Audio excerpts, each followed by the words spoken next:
2024 meeting to order. The first item is approval to participate electronically.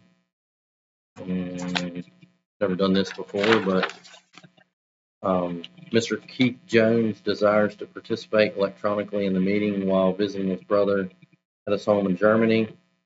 At this time, I will need a motion to approve Mr. Keith Jones to participate electronically in the Planning Commission. Motion to approve. Here a second. Second. Is there any discussion on the motion? If not, we'll a roll call vote, starting with Mr. Whitworth. Aye. Patterson, aye. Aye. Aye. Aye. You with us, Keith? You will be. Okay. Oh, you're going. Keith, are you there? I am.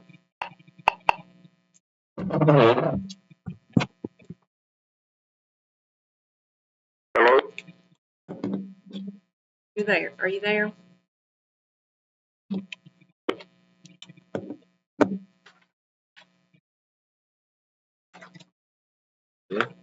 Can you hear us, Keith? All right. Yes, I can hear you. Okay, great. Thank you.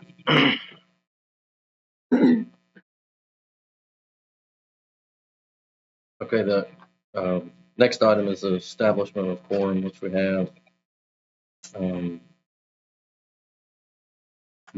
After that, we'll do the approval of agenda. I'll need a motion and a roll call vote on that as well. I move that we approve tonight's agenda.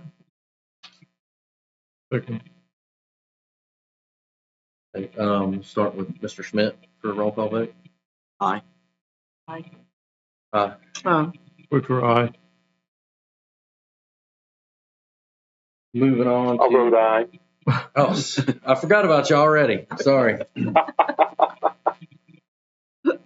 Moving on to the consent agenda, we've got two sets of minutes to approve. We'll do the first set of August 8th, 2024. Just need a motion and a vote on those, not a roll call. Motion to approve. Second. Any discussion? If not, all those in favor say aye. Aye. Aye. Opposed, say no. Next set of minutes are from September 12th, 2024. Need a motion to approve. Motion to approve. Second. Any discussion? All those in favor say aye. Aye. Aye. Aye.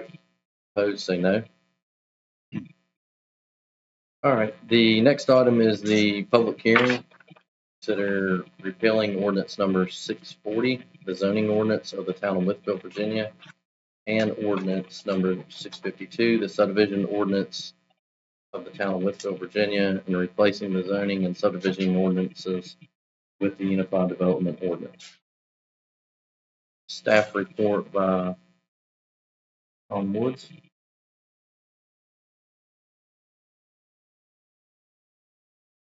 Thank you, Chairman. It's, I don't know, just great to be at this point after a very long and arduous process of revising and rewriting our subdivision and zoning ordinances. In your packet, you have a couple of documents. First is a copy of the public hearing notice. I included that because of it includes a summary of the changes that, how it will impact the residents of the town of Wytheville and property owners. And it's a very detailed summary, which I think is quite useful amongst ourselves even to know what's included in this document.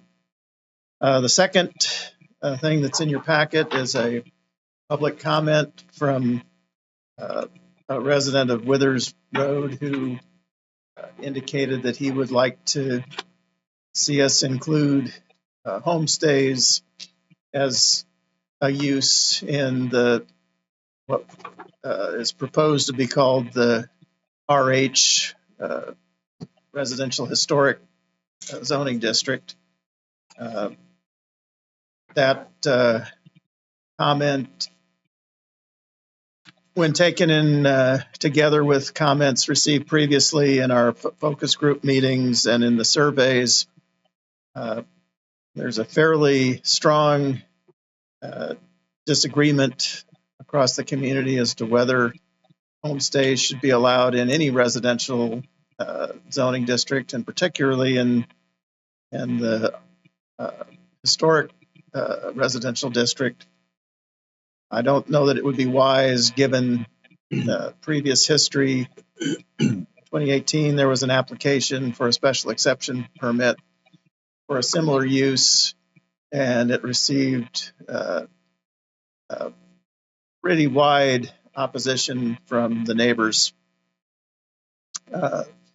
As far as other comment that has been received since the publication of the hearing notice, we've had two individuals, a couple and an individual that called in with questions, and they were asking about specific aspects of the UDO and how it would impact them. And after explaining how it would impact them, they both had no issues with the ordinance as it's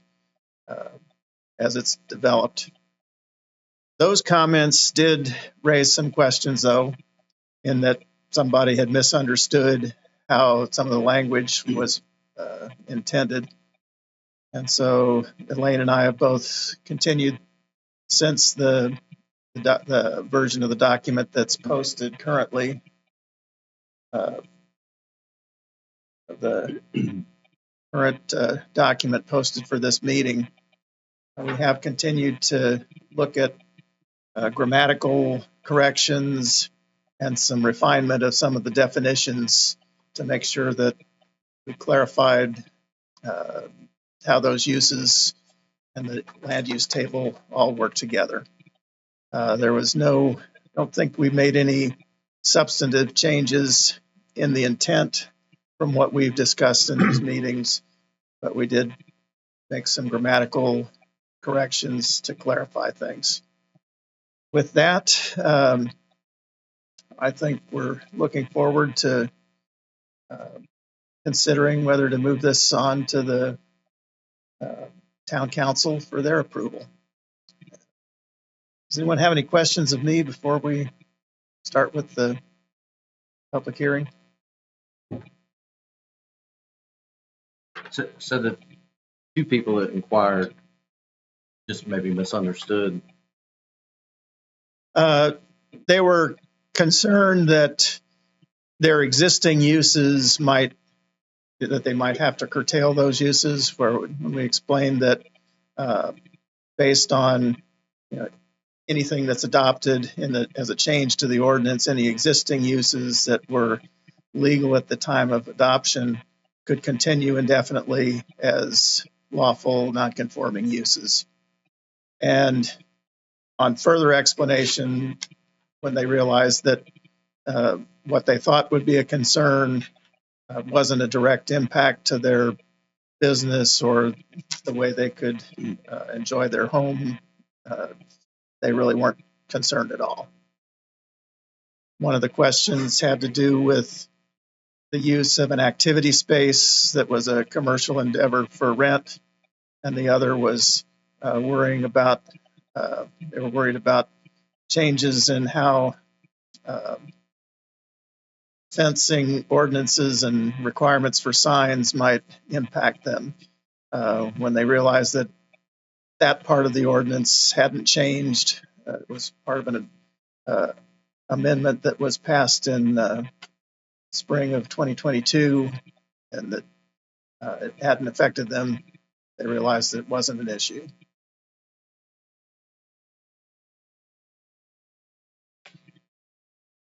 Mr. Wood, since we had a written statement from a citizen, what kind of answer did management, what did you tell him?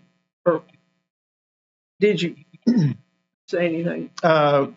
We only indicated that we would include his comment into the packet, and we didn't have a specific reply to his email other than to let him know that his comment would be included in the record, which is what he wanted.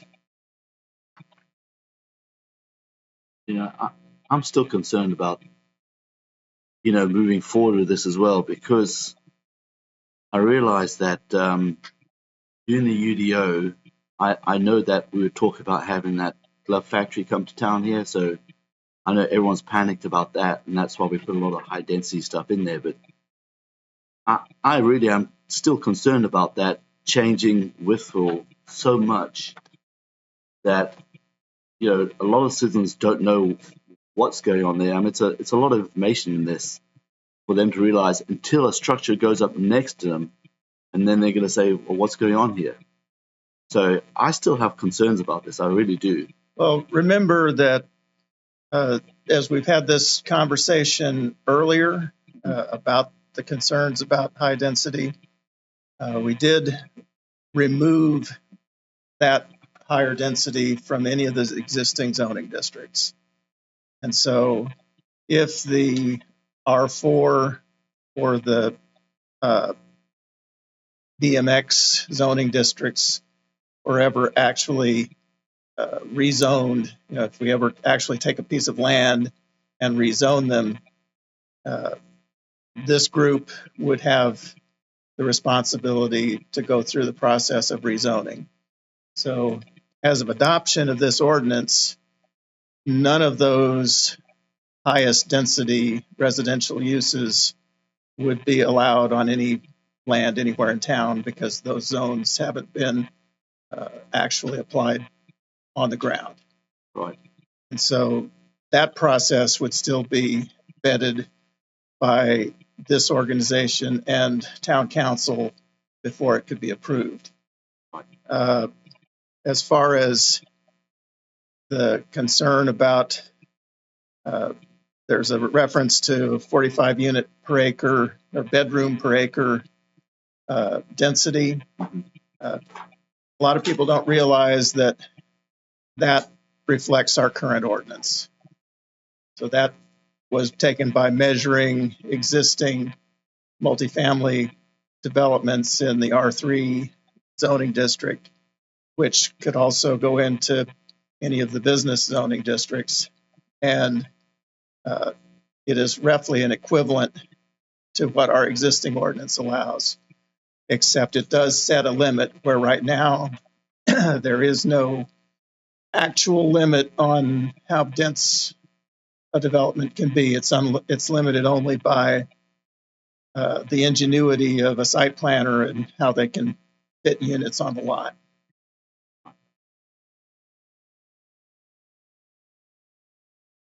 Getting back to that activity, it would be grandfathered in. If the building adjacent to that activity center became available, would that person be able to expand into that building? Not without going through the process of getting a special exception. As it stands now. That would be, it falls under the assembly halls and clubs land use. And the reason we've proposed adding a special exception permit requirement to that is that some of the types of activities that under the Code of Virginia can be conducted within a club are activities such as skill games, cannabis lounges, other things that tend to become controversial. And so we want neighbors to be able to, those uses aren't prohibited, the idea of an assembly hall, but it has become more important that the public be able to have input and respond to the nature of those particular activities.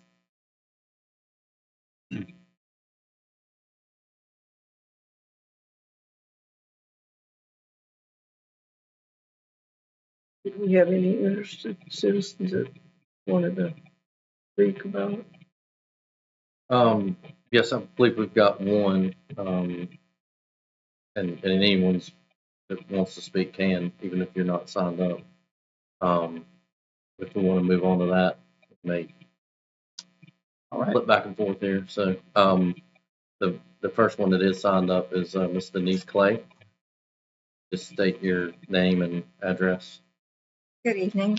I'm Denise Clay. I live at 545 Tremo Drive here in Wytheville. I appreciate all the effort you guys and all the hours you put into this. And I must confess, I couldn't find out whether this issue was in the new UDO or not. But you had mentioned adding some heavy industry to one side of town. And my concern is, even though on page 161 under 62B, there are some excluded uses. Denise, can you speak into the mic? Sorry. Yes, I can. My only concern is that if there is a plan to add more heavy industry, it might give the Planning Commission, the Town Council, and the citizens a tad more control if you actually just made it light industry. And then if someone wanted to put heavy industry, they could approach for an exception. Thank you. Can you go to that page? Did you say 162? Yes, on page 161. Oh, okay.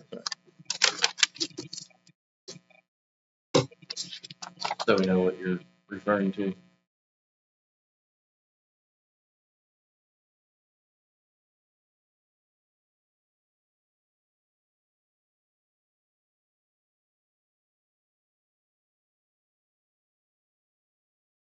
I'm not an attorney, but I'm always concerned that if it's permissible by the state code, if someone couldn't win a contested. Of these lists, of these uses that are on the excluded list, we haven't been able to find anything in the state code which protects any of these uses. Right. Is that right? You know, we've been at this for 2 years, right? So you probably remember we started a lot of the conversation around slaughterhouses probably about a year ago. And I think the Planning Commission landed on the fact that we didn't think, given our proximity to the county and all the available land area that is near us, that we felt it was necessary to have that as an allowed use in the town of Wytheville. And so you will see on the list of excluded uses, these are things that, because of their potential impact to neighborhoods and communities, that this group has determined probably would not be a good fit for the town of Wytheville. So because they are excluded, an individual would not have the opportunity to apply for a special exception permit. They're just not allowed at all.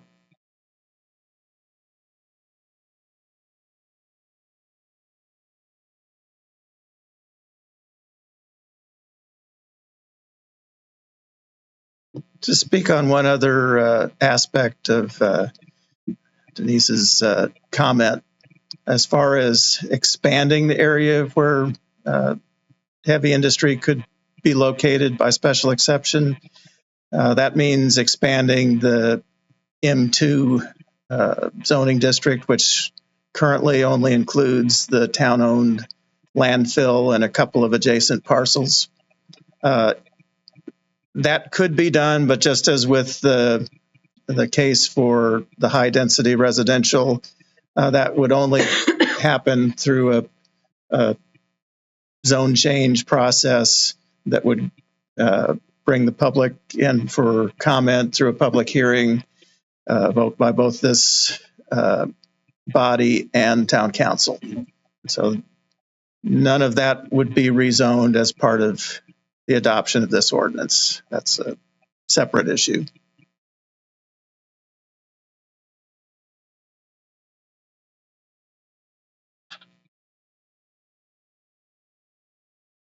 I'll ask a general question. I know you've been working on this for over 2 years, I'm pretty sure. And I think the initial idea was to organize it. Is that right? One of the major issues in the rewrite was to reorder and reorganize the zoning regulations in a way that was easier for a developer or the general public, a homeowner, a property owner, to go in and quickly find the information that they need. Our original ordinance had something like well over 30 different articles on different subjects, and each zoning district was separated into its own article, and many land uses. Site development guidelines were covered across multiple articles within the ordinance. Some definitions were buried into articles, and some were included in the definition section. Many regulations were included in the definitions, and so making it difficult for anyone to know where to look for regulation versus definition. And we had many provisions in the existing ordinance that are not fully compliant with the regulations imposed both by state and federal law. And so there's a number of things that just the weight of the number of things that needed to be amended to bring it up to standard, it's much easier to do a from scratch ordinance. Now, the intent is not to make any broad reaching amendments as part of this ordinance. That is why the adoption of the more potentially controversial issues such as high density residential or mixed use development in our commercial districts, those new uses, which we think would be beneficial for the community in the future, by keeping those in the new proposed zoning districts that don't have any land assigned to them, that it would make that something that we could have the option if a developer comes up with a proposal that that feels right. That the development, many of the comments in our survey that went out were people that felt like these options should be available if maybe they didn't want to live next to it. But we do have areas where many of those activities might be useful and appropriate. And so the two goals, three goals: making it more organized and usable for the general public, bringing some new options and tools that would help us, regardless of whether the glove factory comes or not, we still have a need for housing in Wytheville. That part didn't change that much. And then also being able to make this ordinance something that can take us into the future and be compliant with the regulations that govern land use regulations. Is there a whole lot of things that weren't compliant, or because I know we hadn't really talked about a lot of those, but just kind of. Well, some of the areas that were very problematic are regulations over cell phone towers and communication towers.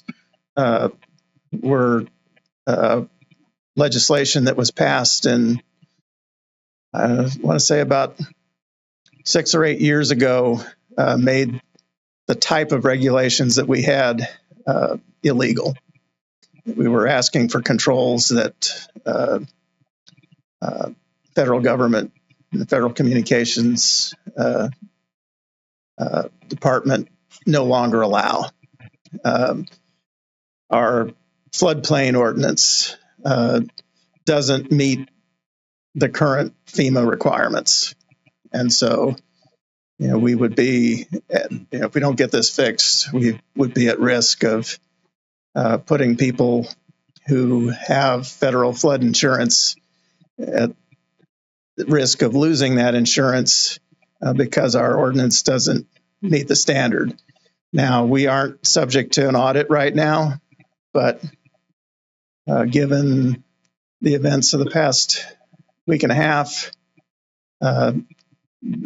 FEMA may be accelerating their remapping of our area, which, when that happens, we have a limited time to be able to bring our ordinance up to standard. There are some other issues of specific uses which are protected uses by state law, which we had restricted. Some various medical professions, which we can't treat one medical profession any differently than another. And so there's just a number of areas where we need to have our ordinance in a way that we can regulate as best we can without worrying that a court order would impose a decision other than something we're desiring. A similar issue was in place with our old sign ordinance. Now that we addressed, that was one of the first things we did.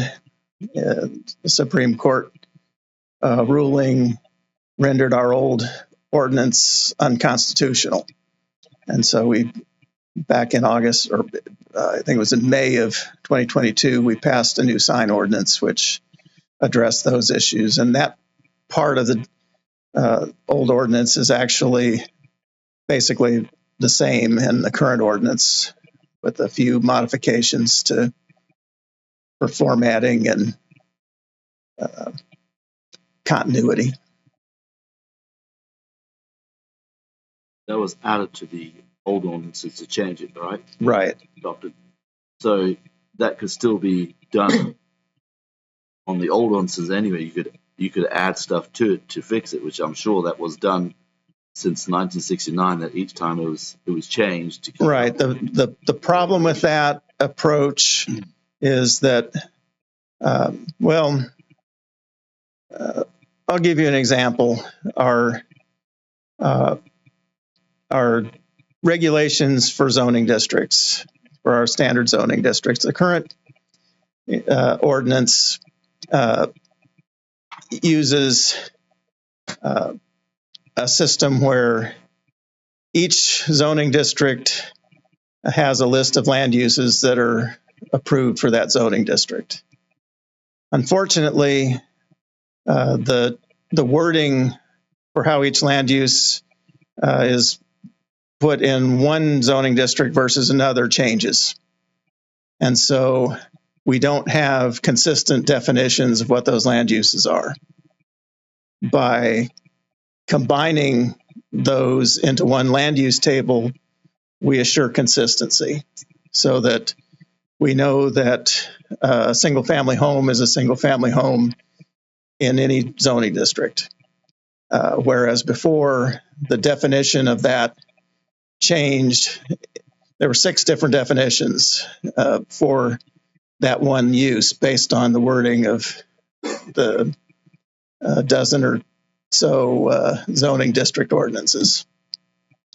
The number of pages of information that you'd have to go through to learn what everywhere that you can do a particular use was something close to 100 pages, where now it's on a 3-page table. So that's one of the areas where we've really simplified but to make just that change, you've automatically rewritten everything from current Article 4 through Article 12M. And so basically, to make these incremental changes, it meant a rewrite. So that's why we're doing what we're done, as opposed to trying to fix each little piece at a time. But with the rewrite, haven't things changed, like setbacks and that sort of stuff with the different zones? Like in R3, if the setback was that much, has it now changed to the different setbacks in certain zones? Because, like I said, that's where it gets confusing with the old zoning to the new zoning, and to know what has changed in these zones. In the residential zoning districts, you will notice that setbacks appear to be shorter, particularly on the front setback. Right. But what that doesn't take into account is that our current ordinance, we measure setbacks from the street line, which has been interpreted as being the edge of the pavement, or if it's a gravel road, the edge of the disturbed gravel. And so we have streets where the right-of-way width is wider than the minimum setback. And so somebody could go out and measure from the edge of pavement to their setback line and still be encroaching on the public right-of-way when they build. And so for consistency, we're now requiring that those setbacks be measured from the right-of-way line. Well, we're assuming that right-of-way line is somewhere between 5 and 10 feet off of the pavement. And that's fairly typical in our neighborhoods. It varies, but so those front yard setbacks will look shorter, but they're reasonably close to what the existing setbacks are, particularly in the existing R1, R2, and R3 zoning districts. I went through and compared, and the proposed setbacks are fairly consistent with what the current ordinance would require. Thank you. Mr. Chairman, can I ask a question? Yes. I'd just like to ask, once the UDO is passed by the town council, how often does the state either mandate or recommend that the UDO be reviewed and updated? I don't know of any requirement for review and update, but we know that in any ordinance like this, there will be, in our conversation today, Elaine predicted that within the first week of this being adopted, that somebody's kind of come in with a proposal that will test the ordinance and raise questions and cause us to look and think, do we need to change this? And I anticipate that fairly soon we will be doing just that, looking at amending this ordinance to address unforeseen issues. But that is also true of the ordinance we have on the books today. One of the reasons that we are so earnest in wanting to get this new ordinance adopted is because of the number of times that people come in with projects that test the current ordinance and make us wonder, do we need to be revisiting this? And so we have a history of some of the things that we've addressed in this ordinance are a history of special exception permits that have routinely been approved by the Planning Commission and Town Council without ever changing the ordinance, even though we have repeated applicants requesting a similar type of use, such as placing a hair salon in a residential neighborhood along a busy street. We've had 4 of those requests over the years, and they've all been approved. And so it makes sense to create one of the new zoning districts, one of the residential business zoning districts that would allow such a use. And in the future, rather than addressing it through a special exception permit, we could address it by rezoning the area for the appropriate use. Currently, we can't do that because we don't have that option as in our toolbox. Okay, so just to be clear from my own understanding, once the UDO is in place, it can still be amended by town council. Absolutely. Okay. I think it's been amended many times since 69. Well, there are at least 108 amendments of the existing ordinance, and when this is adopted, there won't be any amendments until the next time. Right. And in 50 years, they may have done another 120 amendments to this one. Don't say that many. No, I hope not, but I've talked to quite a few people about this, and I think everyone can agree that it definitely needs to be reformatted, to work however you want to say it, easier to read, because it is hard to read. Like it jumps you around. You try to look and see what you can do. It's very confusing. I know someone who doesn't deal with it on a daily basis is super confused, but I understand the fact of, to comply with state law, we have to change those. But I mean, we've made quite a few more changes than those 2 items. And I'm just wondering, what the impacts of those are going to be. And I'm toying with back and forth. I mean, there's some of them that are great. I'm just worried about a few that maybe aren't, and not that was ill intent. But there's just a lot. there definitely are a lot, and that is why the public announcement for this hearing required a full-page ad, and not in large font. It's a very detailed summary of changes that will affect either the townwide or a specific zoning district, which are enumerated in that advertisement. So it's important for folks to read that.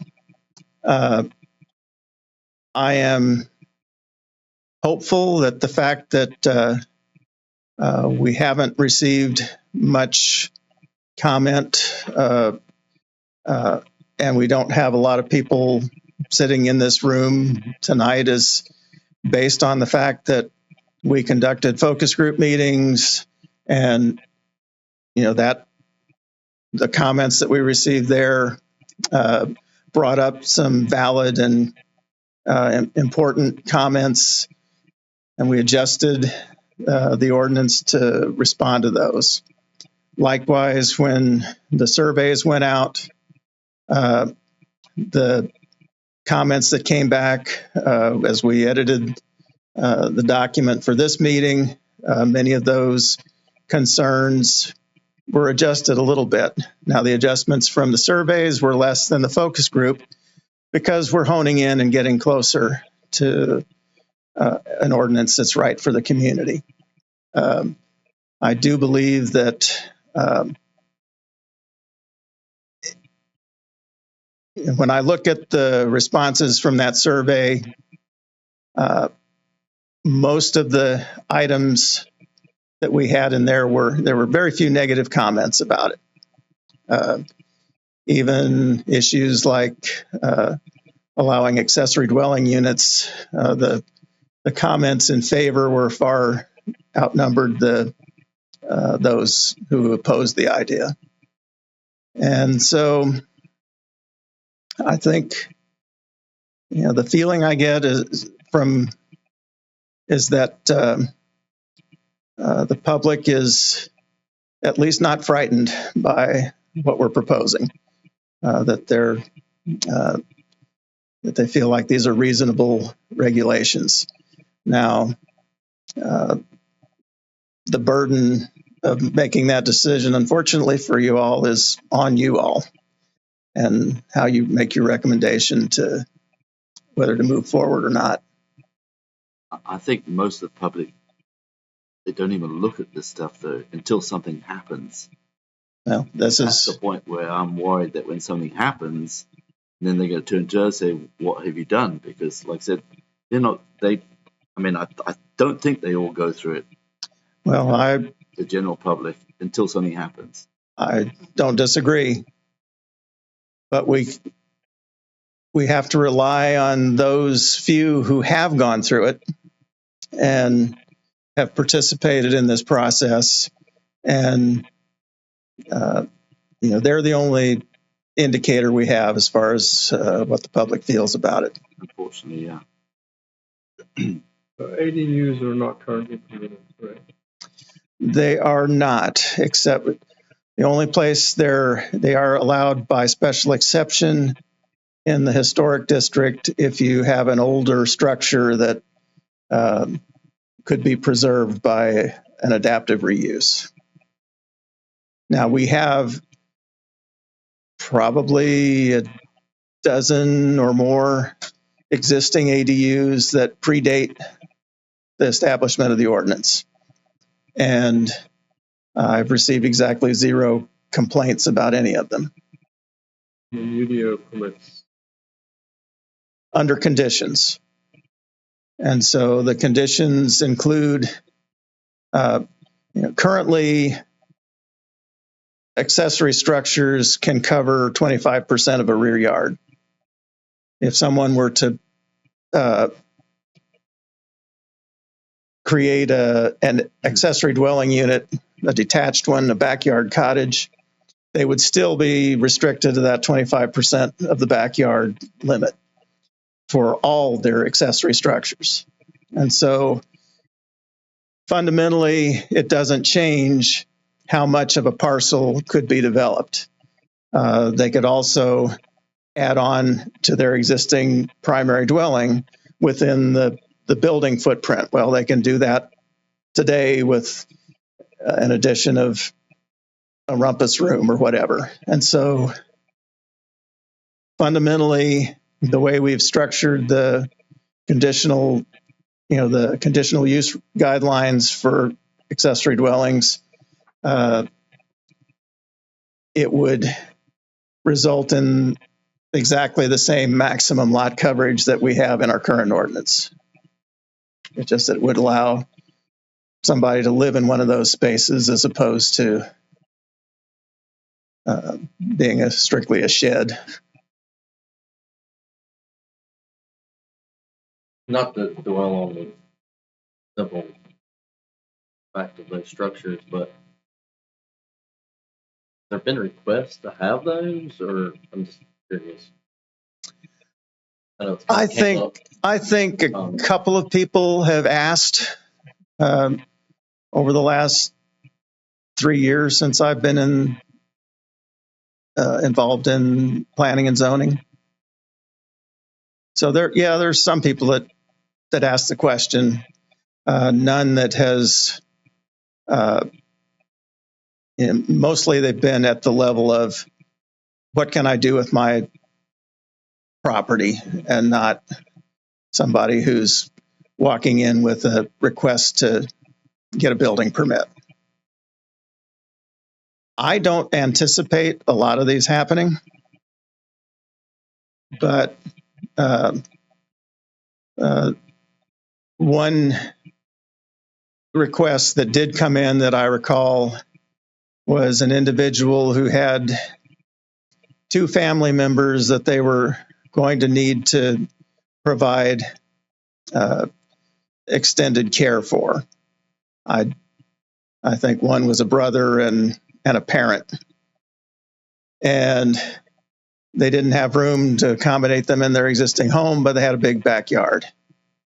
And the state does allow temporary family health care structures, but they're just that, they're temporary, and that makes them extremely expensive because you've got to pay the full cost of getting them there. And then once they're no longer needed, you have to remove them. And so that was a case where someone had a pretty legitimate reason to want an accessory dwelling to take care of their family, but under our current ordinance, they can't. So there are some real needs for these, and I think we've got a set of conditions for the use being implemented that will protect our neighborhoods and keep them looking kind of like they do now.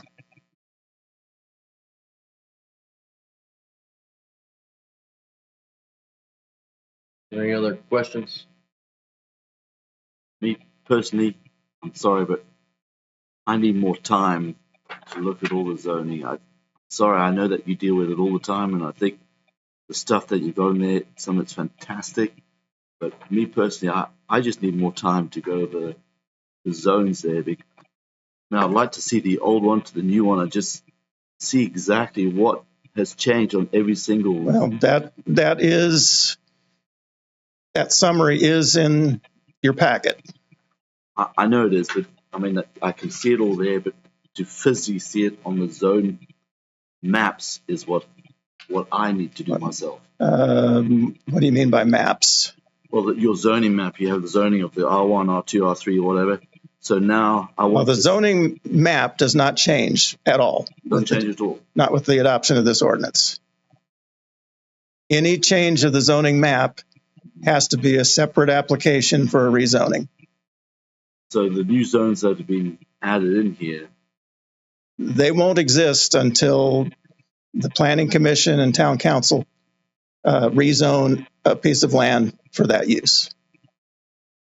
So the new zoning that you have in there, that has to be approved by the Town Council to go through, but aren't there maps on that showing the new? I have done some study maps, but all that is an exercise in what might happen. And none of that is part of the approval process here. Mr. Chairman, if I just may add something to clarify that. So if you think about the new zone districts that are on paper in the UDO, think of it like a menu, right? You go to a restaurant, you're going to sit down, you're going to choose what you're going to order to eat. The new zone districts that do not exist on the zoning map, you know them by now, right? That's BTS, it's BMX, it's R4, all the RA, all the new ones. They will not physically exist on a piece of property. They're just on paper. So just to sort of echo what John just said, once the UDO is approved, they're just on paper. They will not be assigned to a land area until a specific individual comes before both this body and the town council with a rezone application. And then you all will be able to evaluate. You will say, you'll have a site plan, you'll have a narrative, they'll have a description of what they're wanting to do. And you can choose if that rezone is compatible with that neighborhood at that time. Does that make sense? So the zoning map that you see, if you go to the GIS where we house the zoning map and you see the colors, those colors are all going to stay the same until somebody applies for a rezone. Does that make sense? Now, there may be cases where the town will want to initiate one of those changes. I don't know how long ago it was when they created what's currently known as the R1M zoning district, which we'll be changing the name if this is adopted to RH for residential historical. Basically, it's a portion of our historic district with some of the more significant historic homes. The town initiated a rezone of that neighborhood in an effort to provide a zoning ordinance that was more appropriate for those historic structures. And so the town can initiate a rezoning, but that is a decision that this body and town council will make. Likewise, a property owner, let's say the owner of a shopping center that has a lot of vacant stores and leaky roofs, were to decide that they wanted to redevelop that site and they'd like to do it by making it a mixed use shopping center. They could apply to have that site rezoned for business mixed use, the BMX zoning district, in which would allow them to build that higher density. And then this body and town council would vet that application and see if they felt, based on the site plan and the proposal, that it was appropriate. Similar to what happened on the old horse show grounds a couple of years back when that was rezoned from agriculture to R3.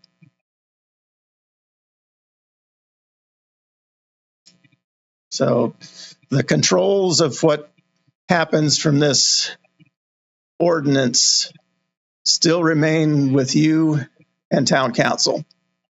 It's just that you will have a few more choices of options for what can happen if it's appropriate. Our current ordinance has two zoning districts which don't exist on the ground.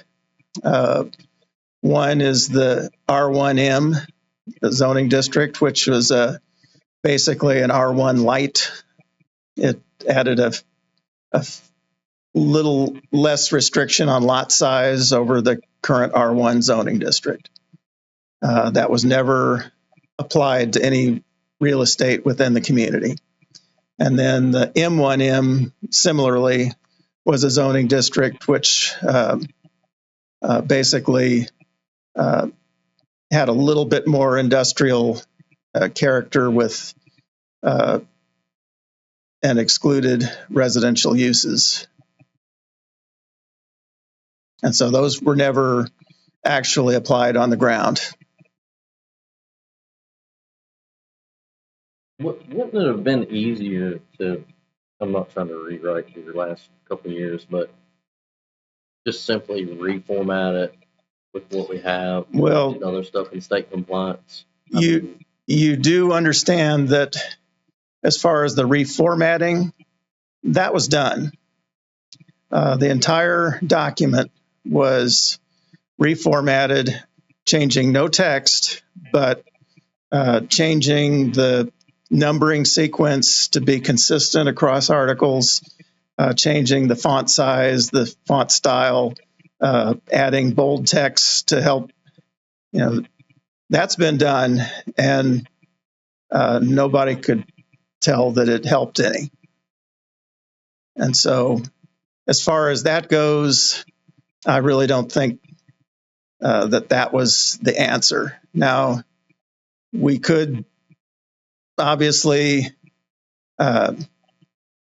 still go in an article at a time and adjust it and whatnot, but that doesn't address getting the land uses into a land use table.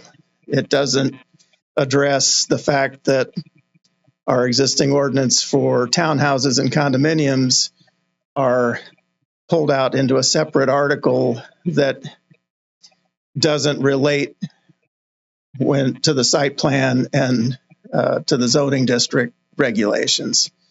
And it doesn't address that we have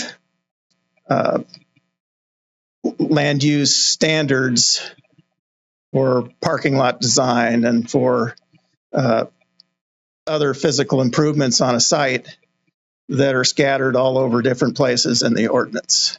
And so by the time you've gone in and fixed all that stuff, you've done what we've done. You've rewritten it. I mean, the new one, don't get me wrong, it reads really well. I mean, you've great job with that. So I think there's a little bit of concern with just certain bits and pieces of it. I think 90% of it's probably on point. But I do have a little bit of hesitation on certain parts of it. I guess to answer your question, Mr. Smith, about your hesitation, I guess you could always correct me if I'm wrong, but you could make you could make a recommendation to table it if you needed more time. I don't know if we vote on that. Is that not right? Or I'm not trying to throw a loop in things, but he was asking. If you're asking me, and if the planning commission does want to table it for more time, that is fine. But just know that staff has done everything to it that we're going to do without specific direction to change any specific item. What, if you wanted to put this off to the next month, what we're going to present is the same thing. Right. So, I mean, if you want to be productive, you'd want to give some specific feedback. But we've done everything to it that we know to do. So, right, John? I think that's accurate. Right. We know that it's not perfect. We know that there will be things that will have to be addressed in the future and other future amendments. But Go ahead, Mr. Jones. I just wanted to add that I certainly recognize that I'm not a building professional by any means, but I do pay very careful attention to process and fairness and propriety. And in the year that I have been on the commission, every proposal that has been brought before us, and I hate to put it this way, but since it was brought up, none of those proposals have been pushed down our throats or pushed us into anything. In fact, anytime any of the board has had reservations or concerns, or anytime the public has had the few times that anyone has spoken up, anytime the public has offered suggestions or concerns, staff has been very, very agreeable to address those concerns and have made many, many changes because of those. With this kind of a process, I'm just concerned that, we can talk about it and kick the can down the road from now on and maybe get nothing done, or at least delay it a long time. There are mechanisms built into the whole governmental process. Things can be addressed and changed if they don't work right.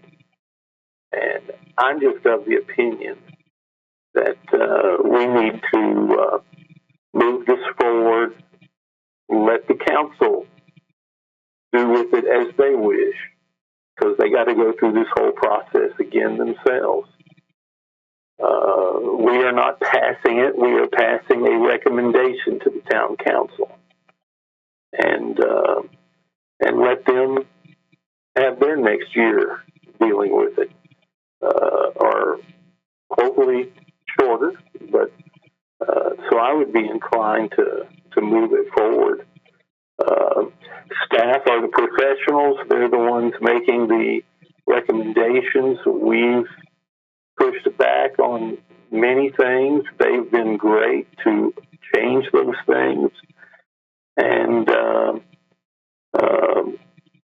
I just am of the opinion it's time to move forward and get this off our plate.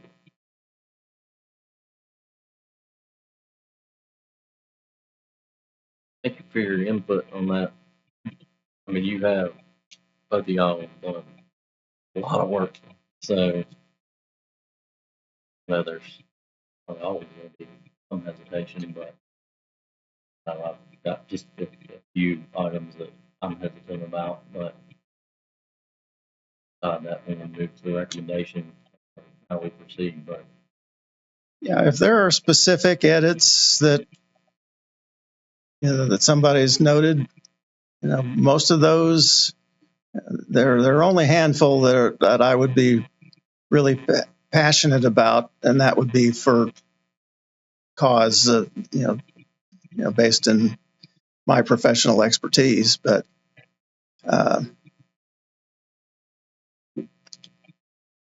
we've done the heavy work, but now the heavy lifting's on you all.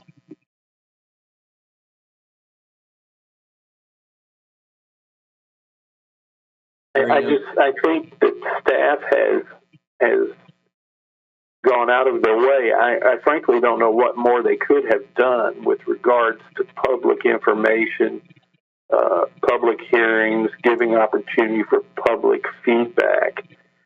And the fact that we've had so little, even in tonight's meeting, tells me one of two things.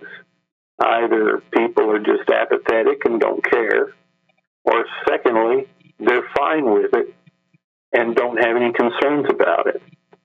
So I'm fine with moving forward on either one of those assumptions. I'll also ask if there's any citizens that would like to speak after hearing all the comments. Yeah, the public hearing hasn't been closed yet. Yeah, So public hearing's still open, so if someone wants to speak, even though you're not signed up, it's not a problem. Feel free to speak your mind. Is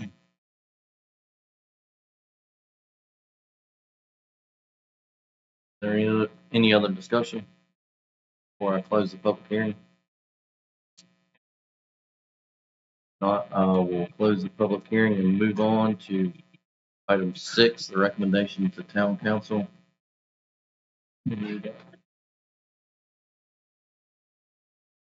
That is to support the health, safety, and welfare of the citizens of the town of Wytheville. The Wytheville Planning Commission will consider making a recommendation to the Wytheville Town Council to repeal ordinance number 640, the zoning ordinance of the town of Wytheville, Virginia, and ordinance 652, subdivision ordinance of the town of Wytheville, Virginia, and to replace the zoning and subdivision ordinances with the unified development ordinance. And that will require a motion and a roll call vote. Mr. Chairman, Yes, sir. I'd like to move at this time to support the health, safety, and welfare of the citizens of the town of Wytheville. Wytheville Planning Commission recommends to the Wytheville Town Council to repeal ordinance number 640, the current zoning ordinance, and ordinance 652, the current subdivision ordinance, and to replace the zoning and subdivision ordinances with the unified development ordinance.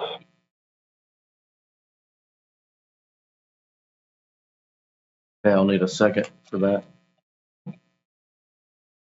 Second. Any discussion? If there's no discussion, I'll do a roll call vote, starting with Mr. Whitworth.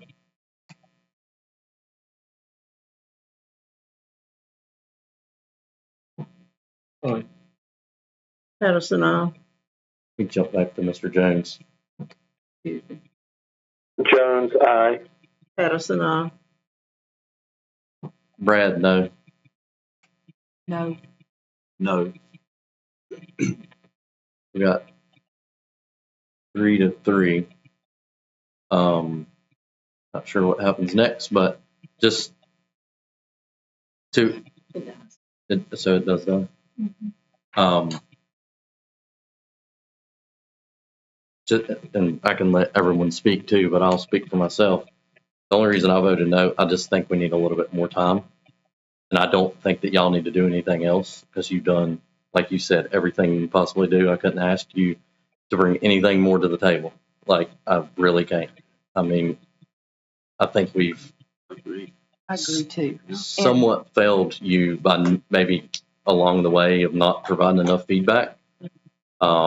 It's got a lot of great content, and we're going to keep moving forward with it. Like if this dies, like y'all said it did, but I think there's just a few little tidbits that need to be revised, and maybe some understanding of it more. But I'll let you two speak. I agree with exactly what you said. You know, I just need more time with it. I mean, I don't know. I'm obviously nervous about just putting it through, you know, and I just need more time. I'm sorry. It pains me to say no. I mean, It does me too. And I mean, I know that you can't do. I'm sorry, Lisa.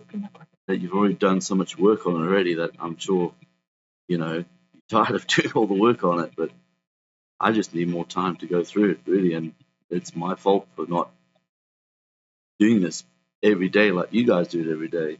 You know, so I mean, that's the comment that I have on it. And I too voted no, just because I need more time. And to John and Elaine, you have far exceeded expectations as far as redoing this. I mean, we don't, as a group, I don't think we need anything else from you. I still am concerned about, it bothers me that you open a hearing and you have no citizens, very few that attend. I mean, how do you fix that? I don't know. But I still think there is a lack of understanding because there is so much material.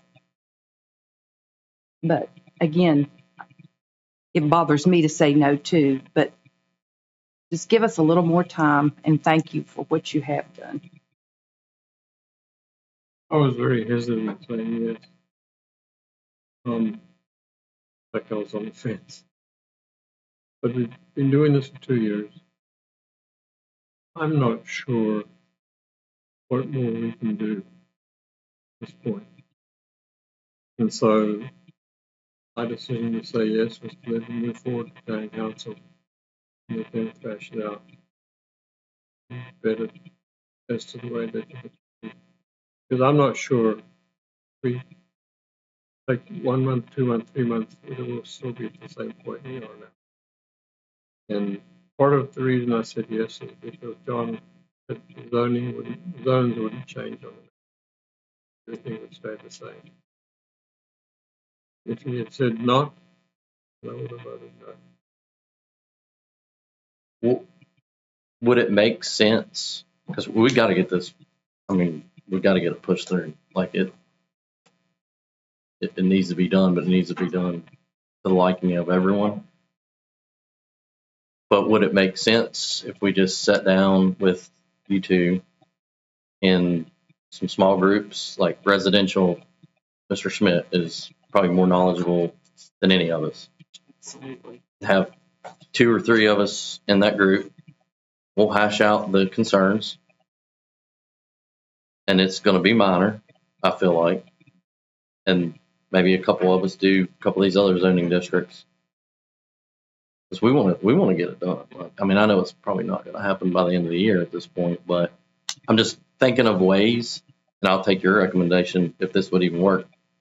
You know, do these little smaller groups sometime over winter or whenever you have time, and just find the concerns that we all have and address them, and then send it to council. Because the last thing we want to do is have council say, you know, we don't like this, and then send it back. And then we got to go through the whole process again. And I don't know what their decision would be, but I mean, it could go either way. But we want something solid to send to them. I feel like, or I do. I mean, would you think that's a good idea to move? But again, Absolutely. I don't want y'all to have to like redo anything as far as from a full rewrite. Like that would Right. just be crazy. Okay. So moving forward, I guess, if that's a process the Planning Commission would like to pursue, what I would suggest is that perhaps this week or the end of this week or first of next week, if each of you could just email Brandy and let her know what your preference for a 2-hour time slot may look like, whether that's 8 to 10 in the morning, 10 to 12, what days of the week.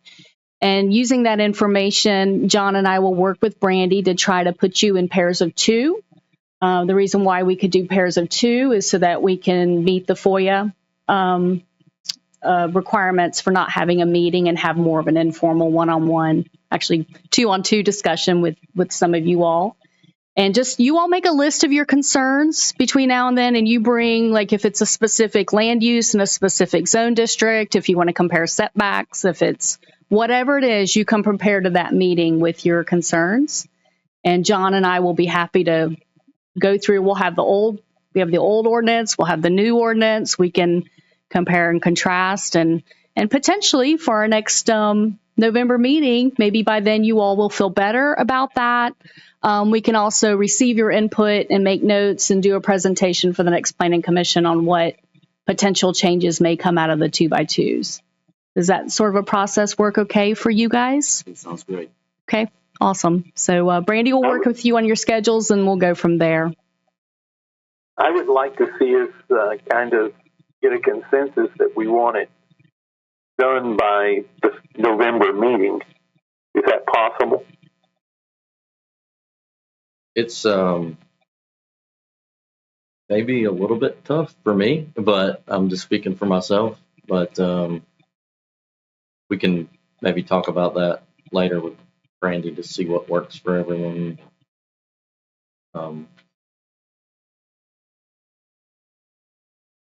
Not sure that's not that far away, but do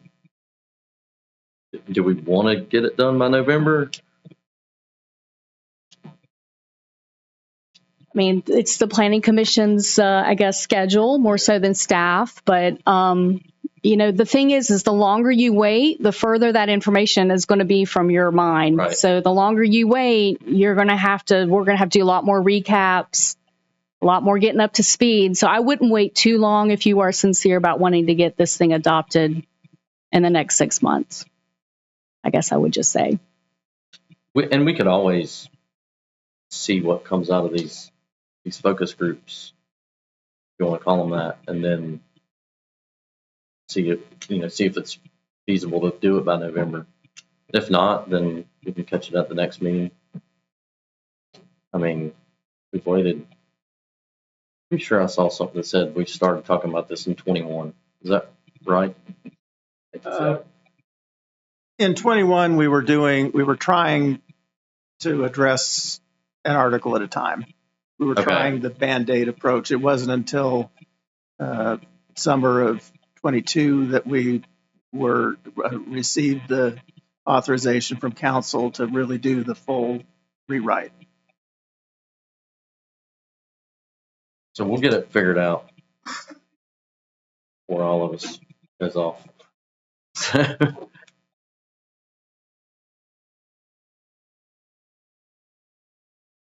All right, moving on to citizens period, item 7. If there's any citizens who'd like to speak about any other subject, feel free.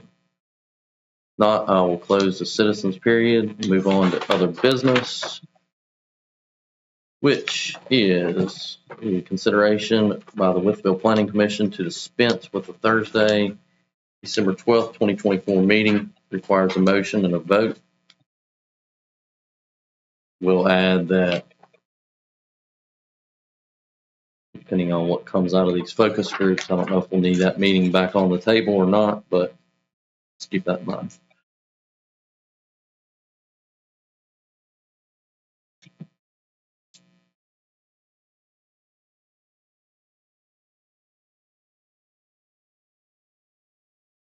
Perhaps we should table that motion on that meeting until we see what happens over the next month. We may end up needing that meeting.